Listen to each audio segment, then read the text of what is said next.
జీడి పంటకు పరిశ్రమలకు ప్రసిద్ధికెక్కిన పలాస నియోజకవర్గంలో ప్రముఖ సంఘ సేవకుడిగా సామాజిక సేవా కార్యక్రమాలు నిర్వహిస్తూ శాస్త్రవేత్తగా గుర్తింపు పొందిన డాక్టర్ వేగులాడ దుర్గారావు గారు మనతో ఉన్నారు. ఆయన ఇప్పుడు పలాస నియోజకవర్గానికి జనసేన పార్టీ సమన్వయకర్తగా వ్యవహరిస్తున్నారు. ఆయన పలాస నియోజకవర్గంలో చేపట్టబోయే కార్యక్రమాలు, రాబోయే ఎన్నికల్లో తీసుకోవాల్సిన చర్యలు వాటిపై వివరించనున్నారు. ముందుగా దుర్గారావు గారికి నమస్కారం. నమస్కారం. పలాస గురించి మరిన్ని విషయాలు చెప్పే ముందు మీ కుటుంబము, మీ నేపథ్యము ఒకసారి మా ప్రేక్షకులకు వివరిస్తారు. మాది పలాస నియోజకవర్గం వజ్రపుకొత్తూరు మండలం మహదేవపురం గ్రామం స్వగ్రామం. మాది మా తల్లిదండ్రులు వ్యవసాయ కుటుంబం. మేము మా ఇద్దరం, నేను మా తమ్ముడు.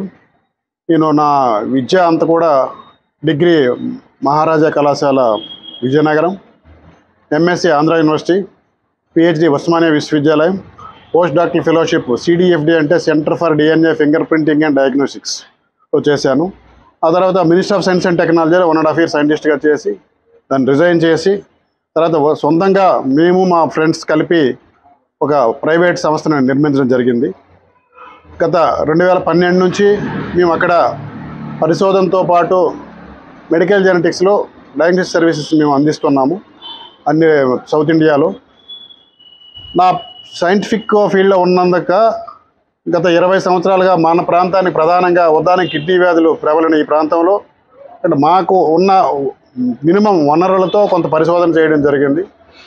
అలాగే గిరిజన ప్రాంతాల్లో sickle cell anaemia, beta thalassaemia వాటిపైన కూడా మేము రీసెర్చ్ చేయడం జరిగింది. కొన్ని projects department biotechnology, minister of science and technology.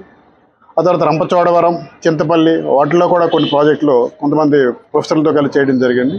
ఈ ప్రాంతాల్లో వివిధ సామాజిక సేవా కార్యక్రమాలు, రైతు సమస్యలు కానీ లేకపోతే జీడి రైతుల సమస్యలు కానీ అన్నిటి కూడా నిర్మాణం చేయడం జరిగింది.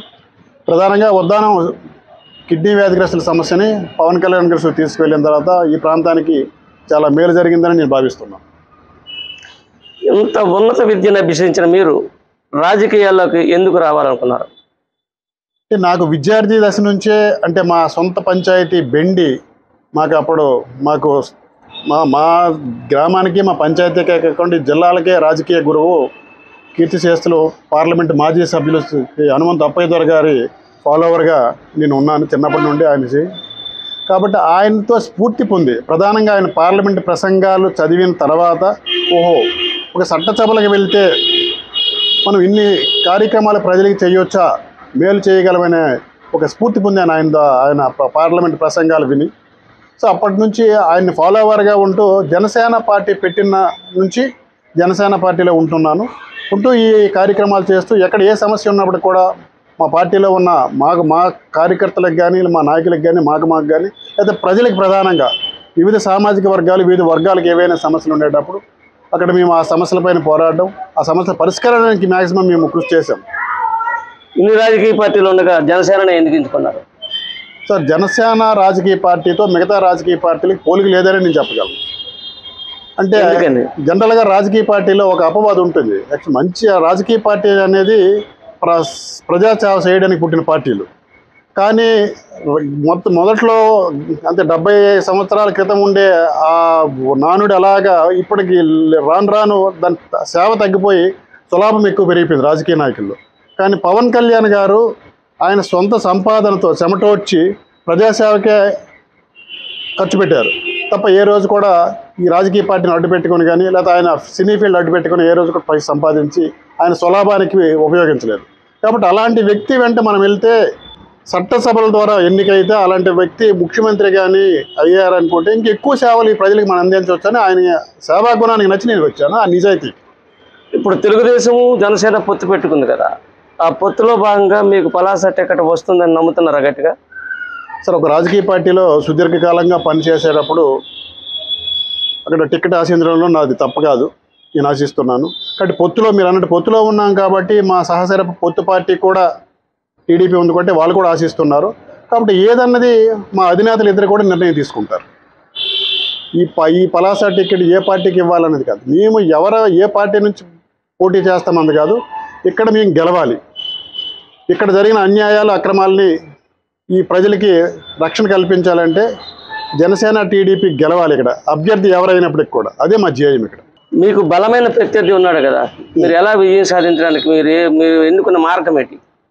ఆయన మాకు బలమైన ప్రత్యర్థిగా నేను పరిగణించట్లేదు. ఆయన బలమైన అవినీతిపరుడిగా నేను పరిగణించగలను, బలమైన అక్రమార్జనుడిగా పరిగణించగలను తప్ప ఆయన బలమైన ప్రత్యర్థిగా అనుకోండి. బలమైన ప్రత్యర్థి అంటే ప్రజాబలం ఉన్నాడు బలమైన ప్రత్యర్థి, ఎక్కువ అభివృద్ధి చేసినాడు బలమైన ప్రత్యర్థి. ఆయన అభివృద్ధి కార్యక్రమాలు చేశారు కదా, కాబట్టి ఆయన కాకుండా మీకు ఎలా చేస్తారని అడగవచ్చు. ఆయన చేసిన అక్రమాలు, అవినీతి, దౌర్జన్యాలు, దోపిడీలకి ప్రజలు విసిగి చెంది ఉన్నారు అనమాట. ఈ ఉత్తరాంధ్ర అత్యంత బలహీన నాయకుడు ఎవరైనా ఉన్నారంటే మా స్థానిక మంత్రి.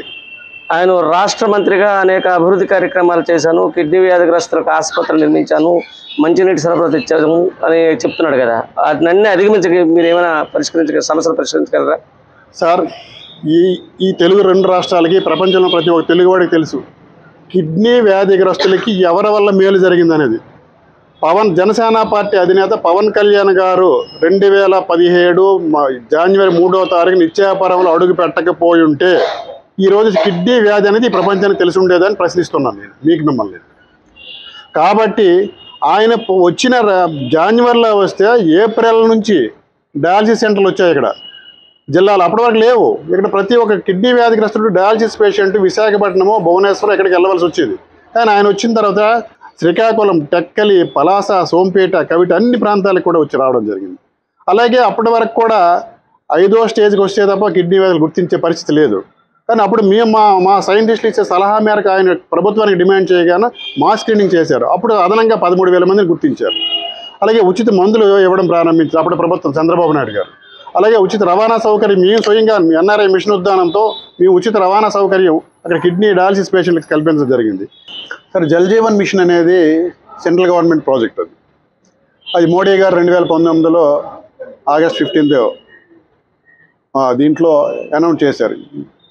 దానిలో భాగంగానే 700 కోట్లు, అంటే మన దాదాపు 6,000-7,000 కోట్లు మన ఆంధ్ర రాష్ట్రానికి వచ్చింది. దాంట్లో దుర్భిక్ష ప్రాంతం ఉద్దానం కాబట్టి ఇక్కడ 700 కోట్లు మ్యాచింగ్ గ్రాంట్, 590 కోట్లు ఎంతో, జిఎస్టీ అన్ని కలిపి 700 కోట్లు. అది మ్యాచింగ్ గ్రాంట్ 350 కోట్లు స్టేట్ గవర్నమెంట్, 350 కోట్లు సెంట్రల్ గవర్నమెంట్.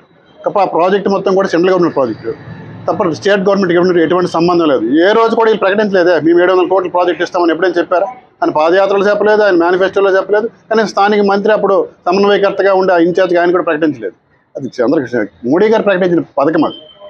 కాబట్టి రక్షిత మంచినీటి పథకం అనేది సెంట్రల్ గవర్నమెంట్ ప్రాజెక్ట్ సార్. అది ఇకపోతే మిగతా అభివృద్ధి కార్యక్రమాలు ఏమంటారు? ఆయన ఏం చేశారు? ఈ ప్రాంతంలో ఒక మంత్రిగా ఉండి ఒక రోడ్లు వేయలేదు, అక్కడ ఇరిగేషన్ ప్రాజెక్ట్స్ ఏదైతే నేను చెప్పాను ఇప్పుడు పూసారు రైతులకి ఎడమ కాలువ, ఈ 5 సంవత్సరాల్లో కూడా నీరు రాలేదు ఇప్పుడు మాకు. ఎప్పుడు టెక్కల కాన్స్టిట్యున్సీ వరకు వచ్చి ఆగిపోవడమే.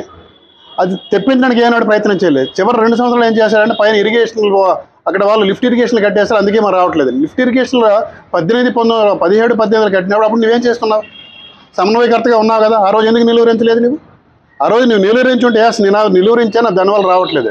నువ్వు అధికార పార్టీలో ఉండి ఒక రాష్ట్ర మంత్రి అయి ఉండి లిఫ్ట్ ఇరిగేషన్ ఎందుకు ఆపించలేకపోను? నీరు తెప్పించలేకపోను? నీ అసమర్థత అది. దాని అసమర్థత కప్పుపుచ్చుకోవడానికి పైన అసత్య ఆరోపణలు పెట్టాడు ఆయన. కాబట్టి ఏ రోజు కూడా ఒక్క పైసా దానికి విడుదల చేయలేదు. మాకు నీరు రాక చాలా ప్రాంతాలు దుర్భిక్షంగా మారి ఎడారిగా అయిపోయింది వరి పంటల పండుగ. ప్రభుత్వం అనేక పథకాలు ప్రకటించింది కదా, వాటిని అమలు చేస్తుంది. వాటినన్నిటిని అధిగమించి మీ పథకాలు ఏంటి, మీరు ఏటిని ప్రజల్లోకి తీసుకెళ్తారు? సారు, ఈ సంక్షేమ పథకాలు అనేవి జగన్మోహన్ రెడ్డి అది వైసీపీ ప్రభుత్వం వచ్చాక వచ్చినాయి కాదండి. మనకి భారతదేశానికి స్వాతంత్రం వచ్చినప్పటి నుంచి పథకాలు ఇస్తూనే ఉన్నారు. ఎన్టీఆర్ వచ్చినప్పుడు లేవా మనకు పథకాలు? మనం అందరం చదువుకునేటప్పుడు నేనే యూనివర్సిటీలు చదువుకున్నాను, నా స్కాలర్షిప్ రాలేదా? అది నాకు ఫెలోషిప్ రాలేదా సెంట్రల్ గవర్నమెంట్? దానికి వచ్చిన స్కాలర్షిప్లకి విద్యాదేవన, వసతిదేవన అని పేరు పెట్టాడు ఈయన, జగనన్న వసతిదేవన అని. ఈయనేముంది అక్కడ? ఆ రోజుల్లో మనకు వచ్చి ఆ స్కూల్ హెడ్ మాస్టర్ లేకపోతే ఆ కాలేజ్ ప్రిన్సిపాల్ ఎవరో మనకి ఇచ్చేవాళ్ళు. సో ఇంకా ఈ ఒక ముఖ్యమంత్రి వచ్చి ఫీజు మన స్కాలర్షిప్లు అందిస్తున్నాడు. అంతే, అది అంత దిగజారుతనమో ఒకసారి ఆలోచించండి. మనం వైసీపీ పథకాలు ఏవి మీ గెలుపుకు అడ్డు కావంటారు? సార్, పథకాలు మీకు ఇప్పుడే చెప్పాను, అన్ని పథకాలు గతంలో ఉన్నవి చాలా తొలగించేశారు వాళ్ళు. ఇప్పుడు ఈ ఉద్దానం ప్రాంతంలో కిడ్నీ వ్యాధిగ్రస్తుడు చనిపోతే అప్పుడు బీమా పథకం ఉండేది, ప్రసన్న బీమా ఉండేది అన్నాడు. చనిపోతే ఆయనకు 2 లక్షలు వచ్చేది. ఇప్పుడు ఆయన వచ్చిన తర్వాత తీసేసాడు ఆ పథకం. ఇప్పుడు ఎంతమంది కిడ్నీ వ్యాధిగ్రస్తులు చనిపోయారు కూడా తెలియట్లేదు మనకి. అప్పుడు డేటా కరెక్ట్గా ఉండేది, ఎంతమంది చనిపోయారు ఈ గ్రామంలో అని. బీమా మిత్ర అని పెట్టేవారు, గోపాల మిత్ర ఉండేది, వాళ్ళు లేరు. ఇప్పుడు సాక్షాత్ ఈయన పశుసంవర్ధక శాఖ మంత్రి, ఈయన ఈ నియోజకవర్గంలో ఏమైనా చేశాడా? ఆయన శాఖ మంత్రిలో 3 డిపార్ట్మెంట్లు ఉన్నాయి. Animal husbandry, fisheries, dairy development. ఈ మూడిట్లో ఏమైనా చేశాడు ఇక్కడ? ఒక వెటర్నరీ కాలేజ్ అయినా, అది ఒక వెటర్నరీ కాలేజ్ అక్కర్లేదు, పోనీ అట్లీస్ట్ పాలిటెక్నిక్ కాలేజ్ తీసుకొచ్చాడా? 3 డిపార్ట్మెంట్లు ఎక్కడైనా? ఒక పాల శీతలీకరణ కేంద్రం ఎక్కడైనా పెట్టాడా? పోనీ ఆయన డిపార్ట్మెంట్లు పెట్టిందే పాల వెళ్ళు, మన 6 జిల్లాలో ఎక్కడ పెట్టలేదండి ఆయన. ఇప్పుడు నువ్వేం చేసినట్టు? చేయూత పథకంలో డబ్బులు 18,000 ఇచ్చి దానికి దెర్ ఇస్ నో ఆడిట్ అనమాట. ఆ 18,000తో ఏమంటే ఆవులు కొంటామంటారు. ఆవులు కొనట్లేదు, వాళ్ళు చేతికి డబ్బులు ఇస్తున్నావు, నీవు ఆవులు కొనమని లింక్ పెట్టట్లేదు ఆయన. అలా అని చెప్పి దానిలో 2,000 కోట్ల కుంభకోణం చేశాడు ఆయన డిపార్ట్మెంట్లో. అది ఆయన చేసిన అభివృద్ధి. ఎక్కడ ఏం పెట్టాడు చెప్పండి ఈ నియోజకవర్గంలో? ఒక మంత్రి అనేటప్పుడు జనరల్గా ఆయన మంత్రి ఆయన పరిధిలో విభాగాలు ఏదో ఒకటి తీసుకురావాలి కదండి. ఇప్పుడు మనకి ఇంతకుముందు బొబ్బిల్లో మీకు తెలియదు, అప్పుడు వాసిరెడ్డి కృష్ణమూర్తి నాయుడు గారు ఎవరు ఉండేవారు, ఇరిగేషన్ మినిస్టర్ ఉండేవాడు. మనకి అప్పుడు మన ఇరిగేషన్ సర్కిల్ ఎక్కడ ఉండేదండి? బొబ్బిల్లో ఉండేది. కాబట్టి ఆయన మినిస్టర్. కాబట్టి ఇప్పుడు ఈయన మినిస్టర్ ఉండేటప్పుడు నీ నియోజకవర్గంలో ఏమైనా చేసేప్పుడు అట్లీస్ట్ నీ మత్స్యకారు సామాజిక వర్గం నుంచి వచ్చాడు, ఆయన మత్స్యకారు ప్రాంతానికి చెందినవాడు. ఒక జట్టి నిర్మించలేకపోయాడు. సో ఆయన అప్పటి వరకు భావనపాడులో మనకు ఉండేది హార్బర్ అని. హార్బర్ వస్తే అక్కడ మత్స్యకారులకు ఉపయోగపడుతుంది. పోర్ట్ వస్తే ఎవరికి ఉపయోగపడుతుంది అండి? మీరు ఎన్నికల్లో ప్రారంభిస్తే మంత్రి వైఫల్యాలనే వివరిస్తారా, మీరేమైనా పథకాలు ప్రకటిస్తారా? మా ఉమ్మడి మేనిఫెస్టో ఆల్రెడీ తెలుగుదేశం వాళ్ళు 6 సూపర్ 6 అని ప్రకటించారు సార్. మా ఉమ్మడి మేనిఫెస్టో మేము కూడా రైతు సంక్షేమం కోసం అసంపూర్ణంగా ఉన్న ఇరిగేషన్ ప్రాజెక్టులు, కొత్తగా నిర్మించవలసిన ఇరిగేషన్ ప్రాజెక్టులు, రైతు సంక్షేమం కోసం, ఉద్యోగ ఉపాధి అవకాశ కల్పన కోసం. ఎందుకంటే మా ప్రాంతం వలసలు ఎక్కువ అనమాట. ఇక్కడ నుంచి మత్స్యకారులు అంటే ఆ వలసలు నిర్మూలించాలంటే క్రమక్రమంగా ఒక రాగానే మేము నిర్మూలించేస్తామని చెప్పట్లేదు. ఆయన జాబ్ క్యాలెండర్ అన్నాడు జగన్మోహన్ రెడ్డి. సాక్షి క్యాలెండర్ తప్ప ఏనాడు కూడా జాబ్ క్యాలెండర్ రాలేదు మాకు. ప్రతి వాళ్ళ కార్యకర్తల ఇంట్లో సాక్షి క్యాలెండర్ ఉంది, జాబ్ క్యాలెండర్ లేదు. కాబట్టి వాటికి మేము ప్రాధాన్యత ఇస్తాం. మా జనసేన నుంచి, తెలుగుదేశం నుండి 5 సూపర్ 6. ఇంకా ఎన్నికలు వచ్చే కానీ పూర్తి స్థాయి మేనిఫెస్టో వచ్చిన తర్వాత అప్పుడు చూద్దరు కానీ మా మేనిఫెస్టో ఎలా ఉంటుందని, ప్రజా ఆమోదం ఎలా ఉంటుందని. కాబట్టి మా మేనిఫెస్టోతో వాళ్ళు ఎక్కడ ఎన్నికలు కనిపించాలని చెప్తున్నాను. జీడి పరిశ్రమల కేంద్రంగా పలాస ప్రసిద్ధికెక్కింది కదా, ఈ ప్రాంతంలో ఉన్న సమస్యలు ఏంటి? వాటిని మీరు గుర్తించారా? వాటికి పరిష్కారానికి మార్గాలు ఏమైనా అన్వేషిస్తున్నారా? సార్, జీడి పరిశ్రమల్లో ప్రధానంగా ఇక్కడ ఉన్న కార్మికులకి ఈఎస్ఐ ఫెసిలిటీ లేదు సార్. అట్లీస్ట్ ఒక 10 బెడ్స్, 15 బెడ్స్, 50 బెడ్స్ హాస్పిటల్ కావాలని ఎప్పటి నుంచో కోరుతున్నాం మేము. కానీ మంత్రిగా ఉండి ఈయనే తేలేకపోయాడు. కనీసం ప్రయత్నం చేయలేదు. ఈయన జీడీ వచ్చిన మద్దతు ధరలో కమిషన్లు కొట్టుకోవడమే తప్ప అటు వ్యాపారుల దగ్గర ఇటువైపు రైతులకు మోసం చెప్పి వాళ్ళ సంక్షేమాన్ని ఏనాడు కోరుకోలేదు ఆయన. అలాంటప్పుడు ఉద్దానం ప్రాంతంలో దాదాపు 40 పంచాయతీలు ఉన్నాయి నియోజకవర్గంలో. ఆ 40 పంచాయతీలు కూడా గంపగొత్తగా మాకు మద్దతు పలుకుతున్నాయి సార్. వాళ్ళ కోసం పోరాడింది మేమే. వాడు కిడ్నీ వ్యాధిగ్రస్తులు కానివ్వండి, జీడి మద్దతు ధర కోసం కానివ్వండి, ఇక్కడ కార్మికుల కోసం కానీ. మీరు ప్రధానంగా గుర్తించిన సమస్యలు ఏమిటి సార్? ఇది మా ప్రాంతం తీర ప్రాంతంలో మత్స్యకారులు, రెండవ ప్రాంతంలో హార్టికల్చర్ జీడి మామిడి పండించే రైతులు, ఈ ప్రాంతంలో పల్ల ప్రాంతంలో ఇరిగేషన్ వరి పండించే వాళ్ళు, గిరిజన ప్రాంతం. ఇవి మా లేయర్స్ సార్. ఇవే మా సమస్య. పట్టణ ప్రాంతంలో ఉన్న ప్రధానంగా పట్టణాలకి ఏమిటి పారిశుద్ధ్యము, త్రాగునీరు. పలాస కాశీబొగ పురపాలక సంఘంలో అవి లోపించేశారు. అక్కడ ఆయన వచ్చిన తర్వాత పూర్తిగా లోపించాయి. ఏదో సుందరీకరణ అని చెప్పాడు, అది చేయలేదు ఆయన. కమిషన్ కొట్టాడు రోడ్ల ఎక్స్టెన్షన్ కోసం. అప్పయ్య ద్వారా గారు 2008లో చేసిన శంకుస్థాపన చేసిన ఎల్సీ గేట్ మీరు చాలా ఇబ్బంది పడి ఉంది ఇప్పుడు వచ్చినప్పుడు. అక్కడ ఎల్సీ గేట్ ఇప్పుడు మొన్న సాక్షాత్ ఆయన నిల్చోండి, నేను నిల్చోండి, ఆయన కూడా ఆయన వెహికల్ కూడా ఆగి ఉన్నాడు. 2021లో మళ్ళీ శంకుస్థాపన చేశారు రెండోసారి. ఈరోజు కూడా పూర్తి కాలేదు. అది సెంట్రల్ గవర్నమెంట్ ఇచ్చింది, స్టేట్ మన రైల్వే డిపార్ట్మెంట్ ఇచ్చింది, కానీ వీళ్ళు క్లియర్ చేసుకోలేకపోతున్నాడు మంత్రి స్థాయిలో ఉండి. అప్పయ్య గారు మొదలు బెండిగేట్ దగ్గర అది క్లియర్ అయిపోయింది. ఆఫ్ షోర్ రిజర్వాయర్ తీసుకొచ్చారు ఒక ఎమ్మెల్యే స్థాయిలో, దాన్ని పూర్తి చేయలేక కనీసం ఒక 30 మట్టి వేయలేదు ఆయన. ఇంకా చాలా అక్కడ దోమదర సాగర్ కుడికాలు ఉంది, అక్కడ దాన్ని కూడా నిర్మించలేకపోయాడు, కొనసాగించలేకపోయాడు దాన్ని. ఇరిగేషన్ ప్రాజెక్టులు పూర్తి నిర్లక్ష్యం. ఉన్న ఇరిగేషన్ ప్రాజెక్టులు ఎక్కడ పూడికి తీయడం కానీ ఆ కౌకు తీయడం కానీ ఎప్పుడు చేయలేదు. ఆయనకి తెలియదు, ఎందుకంటే రైతు కుటుంబం నుంచి రాలేదు ఆయన. అలాగే మత్స్యకారి కుటుంబం నుంచి వాళ్ళకి మేలు చేశాడు, వాళ్ళకి మేలు చేయలేదు. స్వయంగా ఆయన అనుచరులు, ఆయన కుటుంబ సభ్యులు లబ్ధి పొందారు, అక్రమార్జన చేశారు, 100 కోట్లు సంపాదించాడు. ఆయన హాస్పిటల్ ఉండేటప్పుడు ప్రైవేటు బిల్డింగ్లో అద్దెకు ఉండేవాడండి, సేఫ్ హాస్పిటల్ అని చెప్పి. అదే హాస్పిటల్కి దగ్గరలో రాజా లాడ్జ్ అని ఉంది, ఆయన కొన్నాడు 12 కోట్లు, 8 కోట్లు మా వాళ్ళు చెప్తున్నారు. నీకు ఎలా వచ్చింది అది? నీవు వైద్యం చేసేటప్పుడు రెంటెడ్ హాస్పిటల్ బిల్డింగ్లో ఉండి ఈరోజు నువ్వు 12 కోట్లు ఎలా కొన్నావు? అది నీ తమ్ముడు కానీ మీరు కానీ మీకు ఎలా వచ్చింది? అది ఎమ్మెల్యేకి వచ్చిన జీతం ఎంతండి? లేదా మా మంత్రి గారిని నీ ఎలగరసానికి కలిపి 2,50,000 వస్తుంది నీకు. ఈ ఆదాయంతో నీ ఖర్చుల కోసం ఇచ్చింది అది, కానీ నీకు సంపాదన ఎలాగ వచ్చింది నీకు ఇక్కడ? తెలుగుదేశం జనసేన పొత్తులో ఉన్నప్పటికీ రాష్ట్ర వ్యాప్తంగా ఎక్కడికెక్కడ సమన్వయ లోపం వల్ల లేకపోతే ఇతర కారణాల వల్ల గందరగోళ పరిస్థితులు ఉన్నాయి. మీకు పలాసలో అటువంటి పరిస్థితి ఏమైనా ఎదురవుద్ది అంటారా? సార్ మాకు ఇప్పుడు ఈ పొత్తు అనేది మాకు కొత్త కాదు సార్, చాలా సందర్భాలు చెప్పడం జరిగింది. 2014లో జనసేన, టీడీపీ, బీజేపీ ముగ్గురం కలిసి పోటీ చేశాము. 2014లో జనసేన ఎన్నికల్లో మేము ప్రత్యక్షంగా పోటీ చేయలేదు. ఇప్పుడు మేము పోటీకి వెళ్ళబోతున్నాం కాబట్టి చిన్న చిన్న ఇబ్బందులు ఉంటాయి. ఇప్పుడు రెండు పార్టీ వాళ్ళు ఆశిస్తారు టికెట్, ఆశించేటప్పుడు ఒకరికి వస్తుంది, ఒకరికి రాకపోవచ్చు. రాని వాళ్ళు కొంచెం ఇబ్బంది పడితే వాళ్ళకి ప్రభుత్వం వచ్చిన తర్వాత డెఫినెట్గా మా అధినేతలు వాళ్ళకి అకౌంటేట్ చేస్తారు. రేపు ఆమెకు వచ్చింది అనుకోండి, నేను సాక్రిఫైస్ చేసి మనస్ఫూర్తిగా పనిచేస్తాం. లేదంటే మాకు వచ్చింది అనుకోండి, ఆమె మనస్ఫూర్తిగా పనిచేసి ఆమె సాక్రిఫైస్ చేస్తారు. మా మధ్యన ఎటువంటి పొరపొచ్చాలు లేవు సార్. మా మధ్యన పొరపొచ్చాలు క్రియేట్ చేయడానికి వైసీపీకి అనుకూలమైన మీడియా ఏదైతే ఉందో, అది వార్తాపత్రికలు కానివ్వండి లేదా ఎలక్ట్రానిక్ మీడియా కానీ మా మధ్యన క్రియేట్ చేస్తున్నారు, వాళ్ళు సృష్టిస్తున్నారు. వాళ్ళు మా మధ్య నేను చాలా బ్రహ్మాండంగా కార్యక్రమాలు చేసుకున్నాం. మన నారా లోకేష్ గారు వచ్చినప్పుడు చాలా చక్కగా ఆ ఇన్ఛార్జ్ గారు మేము చక్కగా మాట్లాడాము. మా ప్రాంత సమస్యలు ఆయన దృష్టికి తీసుకెళ్ళాం. మేము గతంలో మేము ఏం చేసాము అది కూడా చెప్పడం జరిగింది. మేము ఎక్కడే ఈరోజు ఇంతవరకు ఎక్కడికి మా కార్యకర్తలు కావాలి కానీ ఎక్కడ ఏ గ్రామ స్థాయిలో అని, నియోజకవర్గ స్థాయిలో అని, మండల స్థాయిలో అని ప్రతి కార్యక్రమంలో మేము పాల్గొంటాం, కలిసికట్టుగా పాల్గొంటాను. మా జెండాలు 2 కూడా కలిసిపోయాను. అందులో ఏం లేదు, కేవలం ఈ ప్రాంత ప్రయోజనాల కోసం, రాష్ట్ర ప్రయోజనాల కోసం పాటుపడతాం అంతే సార్. దానికోసం అంతవరకైనా మేము వెళ్తాం. అది మీరు శాసనసభ్యునిగా ఎన్నికైతే పలాసను ఏ రూపంలో అభివృద్ధి చేస్తారు? వలసలు ఎట్లా ఆపుతారు?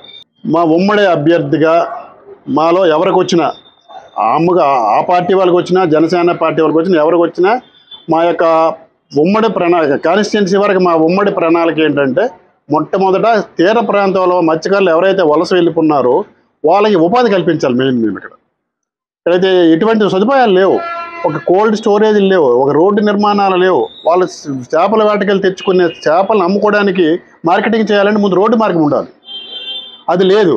కాబట్టి ఆ జట్టీలు అవన్నీ లేకే వాళ్ళు వరావల్లి, గుజరాత్, మ్యాంగ్లూరు, చుట్టుకువారిన అన్ని ప్రాంతాలకు వెళ్ళిపోతున్నారు, తీర ప్రాంతాలకి. ఆ ఫెసిలిటీస్ అక్కడ ఏమున్నాయో మా కాల పరిమితులు మొదట 5 సంవత్సరాలు ఏది ఉందో మ్యాక్సిమం మేము వాళ్ళకి ఆ ఉపాధి అవకాశాలు కల్పించి వలసలు తగ్గించడానికి మేము మా ప్రయత్నం చేస్తాం, డెఫినెట్గా చేస్తాం. మేము అబద్ధాలని చెప్పట్లేదు. ఇకపోతే ఇంకోటి ఏదైతే ఉందో కిడ్నీ వ్యాధిగ్రస్తులకు ఏవైతే ఉందో ఇంతవరకు పరిశోధన పూర్తి స్థాయిలో జరగలేదు. హెల్త్ ఫెసిలిటీస్ ఏవైతే హాస్పిటల్ 200 బెడెడ్ హాస్పిటల్ వచ్చింది, ఓన్లీ బిల్డింగ్ ఉంది అక్కడ, స్కెల్టన్. అందులో infrastructure state of the art అన్నాడు, కానీ డాక్టర్లు లేరు, స్టాఫ్ లేరు, ఎవరు లేరు. మొన్న చాలామంది డయాలసిస్ పేషెంట్లు వెళ్తున్నారు. దానికంటే పాత హాస్పిటల్లో డెఫ్రెఫ్లెస్ ఉన్నప్పుడే బెటర్ అనిపిస్తుంది అని చెప్తున్నారు వాళ్ళు. అది కూడా కల్పిస్తాము. అసంపూర్తిగా ఉన్నటువంటి ముఖ్యంగా ఆఫ్షోర్ రిజర్వాయర్ ఏదైతే ఉందో దాన్ని పూర్తి చేసే బాధ్యత మాది అని చెప్తాను ఈరోజు. అలాగే గత దీర్ఘకాలంగా అసంపూర్తిగా ఉన్న కొన్ని ఇరిగేషన్ ప్రాజెక్టులు కూడా మేము దాన్ని పూర్తి చేయడం కృషి చేస్తాం. చివరిగా పలాస ప్రజలకు ఏం సందేశం ఇస్తారు చెప్పండి? పలాస ప్రజలకి చివరిగా మేము చెప్పే సందేశం ఏంటంటే, వాళ్ళకి పూర్తి స్థాయి నమ్మకం పవన్ కళ్యాణ్ గారి నాయకత్వం పైన, దానికి తోడుగా చంద్రబాబు నాయుడు గారి నాయకత్వం పైన నమ్మకం వాళ్ళకి ఇప్పుడు వచ్చింది. అనవసరం తప్పు చేసాము ఒక్క ఛాన్స్ అయినా వచ్చే జగన్మోహన్ రెడ్డికి వేసి గతంలో ఆయన చేసిన అభివృద్ధి మేలు కానీ లేదా పవన్ కళ్యాణ్ గారు చేయబోయే అభివృద్ధి మేలు కానీ వాళ్ళు గుర్తించారు. కాబట్టి తప్పనిసరిగా ఇప్పుడు నేను ఏమైతే చెప్పాను అభివృద్ధి కార్యక్రమాలు కానీ సంక్షేమ కార్యక్రమాలు కానీ గత ప్రభుత్వాలు ఇచ్చిన దానికంటే మెరుగైన సంక్షేమ కార్యక్రమాలు మేము ప్రవేశపెట్టడం జరుగుతుంది ఉమ్మడి మేనిఫెస్టోలో. కాబట్టి పూర్తి స్థాయిలో వాళ్ళకి మనం నమ్ముతారు. వాళ్ళకి ఎటువంటి ఇబ్బందులు లేకుండా పలాస పట్టణ పురపాలక ఏదైతే ఉందో వాళ్ళకి ప్రధానంగా తాగునీరు అది పూర్తి స్థాయిలో ప్రధానంగా ఎండాకాలంలో అందించడం జరుగుతుంది. ఎక్కడైతే అక్రమాలు జరుగుతున్నాయి, కొండలు తవ్వేయటం, ఈయన పేరు కొండలరాజు, మా మంత్రి పేరు కొండలరాజు. ఇక్కడ ఈ కొండలన్నీ తవ్వేశాడు. ఆ కొండలు ఎక్కడైతే తవ్వాడో మళ్ళీ రెవెన్యూ వాళ్ళ ద్వారా రీసర్వే చేయించి మళ్ళీ మేము చెట్లు నాటించి మళ్ళీ చుట్టూ పట్టణం చుట్టూ కూడా పచ్చదనాన్ని నెలకొల్పే బాధ్యత మేము తీసుకుంటాము. ఎక్కడైతే చెరువులు కబ్జా చేసాడో దాన్ని కూడా మళ్ళీ ఫెన్సింగ్ వేసి దాని చెరువులు కాపాడే బాధ్యత కూడా మేము తీసుకొని ప్రతి రోజు సాయంకాలం సమయంలో ప్రతి ఒక్క పట్టణ ప్రజలు కానీ లేదా గ్రామాల్లో ఉన్న గ్రామ ప్రజలు కానీ ఆ చెరువు గొట్టు వెంబడి నడిచే విధంగా మేము చర్యలు తీసుకొని వాళ్ళకి ఆహ్లాదకరమైన వాతావరణం కల్పిస్తాం. ఇక్కడ మిగతా ఇక్కడ వంశధార ఏం చెప్పామో ఎడంకాలం వాటికి వాళ్ళు ఆ చివరి రైతు భూములకు కూడా నీరు అందించే బాధ్యత పూర్తి స్థాయిగా మేమే బాధ్యత తీసుకుంటాం. థ్యాంక్ యూ డాక్టర్ దుర్గారావు గారు.